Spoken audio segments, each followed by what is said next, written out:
बिस्मिल्लाहिर्रहमानिर्रहीम। उम्मीद करते हैं आप खैर आफियत से होंगे। अल्लाह ताला आपको हमेशा अपने ज़ुबान में रखे। रिसेंटली मेरे पास एक मामला आया, एक शख्स जिसकी मोटरसाइकिल चोरी हो गई थी, वो अपनी बाइक चोरी होने की गुमशुदगी की रपट दर्ज करवाने थाने गया, FIR करवाने। जब वो वहाँ पर पहुँचा तो मुतलके एहलकार ने उससे ID कार्ड मांगा। उन्होंने जब उसका ID कार्ड अपने सिस्टम में एंटर किया तो उन्होंने फौरी तौर पर उसको अरेस्ट कर लिया। अब ऐसा क्या मैटर हुआ और क्या मामला हुआ, क्यों उसको अरेस्ट किया गया, और ये सब कुछ सिर्फ़ और सिर्फ एक शनाख्ती कार्ड की एक कापी की वजह से ये वाक़या हुआ कि एक कापी ने उसको इतना नुकसान किया कि वो बंदा अरेस्ट हो गया।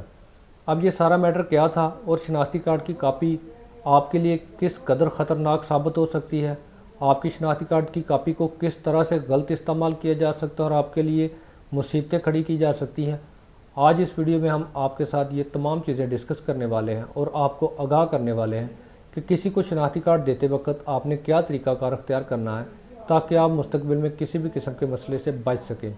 लेकिन इससे पहले अगर आप हमारे चैनल पर नए हैं तो हमारे चैनल को सब्सक्राइब ज़रूर कर लें ताकि इसी तरह की मालूमाती वीडियो बर वक्त आप तक पहुँचती रहे।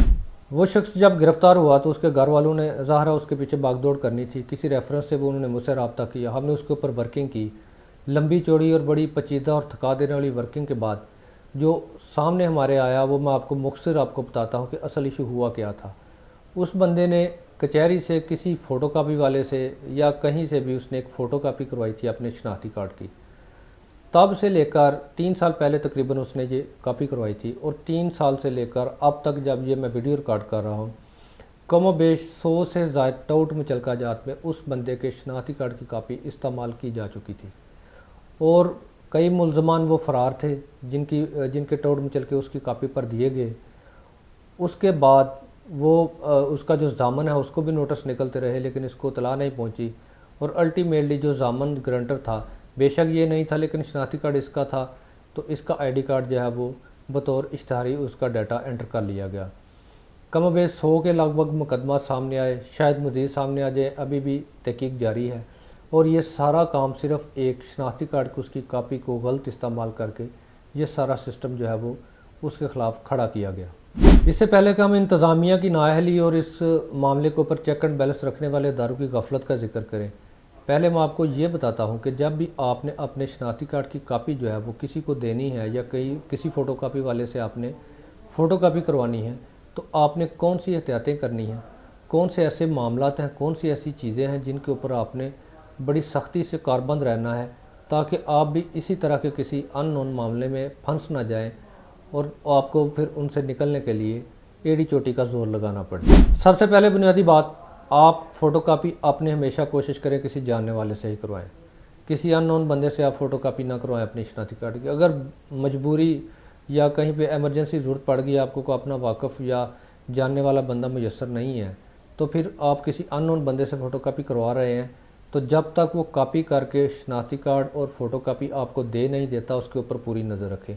होता यह है कि आप उसको एक कॉपी करने को कहते हैं, वो 2 कॉपियाँ करता है, एक अपने पास रख लेता है और एक आपको दे देता है, वहीं से फिर वो उस कॉपी का गलत इस्तेमाल शुरू होता है। बहुत सारे लोगों के पास ID कार्ड की बेशुमार कापियाँ होती हैं और मेरे इल्म में पहले नहीं था, ये चीज़ मेरे इल्म में नहीं थी, ना मैंने कभी ऐसा सुना था ना देखा था, लेकिन अब मेरे इल्म में आया इस मामले के बाद कि वो शनाख्ती कार्ड की कापियाँ बिकती हैं, उनके रेट लगते हैं कि फ़लाँ शनाख्ती कार्ड की कापी इतने शनाख्ती कार्ड की कापीज़ दो तो इतने पैसे ले लो। वो बिकती हैं, वो सेल होती हैं। इस तरह ये फोटोस्टेट वाले कापियाँ इकट्ठी करते जाते हैं और बाद में उनको बेच देते हैं और टाउट जो होते हैं वो मुचलका जात के लिए अदालतों में वो फ़ोटोकॉपियाँ लगा के मुचलका जात जमा करवाते रहते हैं। दूसरी ज़रूरी एहतियात जो आपने करनी है, अगर आप किसी को शनाख्ती कार्ड की कापी किसी को किसी काम के लिए आपको देना पड़ रही है, उसके ऊपर 2 लाइनें लगाएं और उसके बाद आप उसके ऊपर लिखें कि ये किस मकसद के लिए आप दे रहे हैं। आप इसको स्टाम्प पेपर के लिए दे रहे हैं, आप इसको बैंक यूज़ के लिए दे रहे हैं, या जिस किसी भी मकसद के लिए आप दे रहे हैं उसके ऊपर लाजमी लिखें। ये एहतियात लाजमी करें ताकि वो कापी जहाँ पर भी इस्तेमाल हो उसके ऊपर लिखा हुआ हो। अगर कोई उसका मिस यूज़ करने की कोशिश करे तो वो उसको मिस यूज़ ना कर सके। बड़े अफसोस की बात है, ज़िले इंतज़ामिया, जुडिशरी, तमाम मुतलका अदारे, पुलिस, सब की नाक के नीचे ये इतना बड़ा ब्लंडर हो रहा है। वो बंदा बेचारा 100 केसेस में ज़ामन बन गया है, उसको अब समझ नहीं आ रही कि मैं इन केसों से जान कैसे छुड़ाऊँ, किसी मुलज़म को वो नहीं जानता, मुलज़मों का कोई पता नहीं वो कहाँ पे हैं, एफआईआर कौन सी हैं। आप तसव्वुर करें 100 से ज़्यादा एफआईआर का रिकॉर्ड और उन मुकदमात का रिकॉर्ड हासिल करना, फिर उनसे जान छुड़ाना, ये कितना खौफनाक मरला होगा।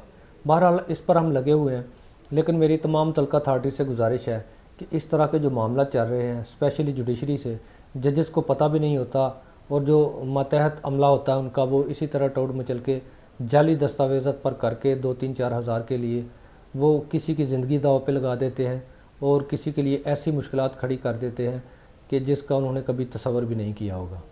लिहाजा बतौर पाकिस्तानी मेरी तमाम शहरियों से गुजारिश है कि अपने शनाख्ती कार्ड की फ़ोटोकॉपी को बिल्कुल ईजी ना लें। ये बड़ा अहम डॉक्यूमेंट है, बड़ी अहम दस्तावेज़ात हैं। ये आपको नाकाबिल तलाफ़ी नुकसान पहुँचा सकती है। आपने जब भी किसी को कॉपी प्रोवाइड करनी है उसके ऊपर क्रॉस लगाएं और उसके ऊपर लिखें कि आप ये इस मकसद के लिए दे रहे हैं। नंबर 2, किसी जानने वाले से हमेशा फ़ोटोकॉपी करवाएं। अगर किसी अननोन से करवा रहे हैं तो उसके ऊपर पूरी नज़र रखें जब वो फ़ोटोकॉपी कर रहा हो कि वो कहीं 2 या 2 से ज़्यादा कापियाँ ना कर ले और एक कापी अपने पास रख ले और बाद में उसको बेच दे। उम्मीद करते हैं आपको वीडियो पसंद आई होगी। अगर वीडियो पसंद आई है तो लाइक कमेंट शेयर ज़रूर कीजिएगा। हमसे को किसी किस्म का कानूनी मशवरा करना चाहते हैं तो दिए गए हमारे नंबर पर व्हाट्सअप मैसेज करके आप हमसे कानूनी मशवरा कर सकते हैं।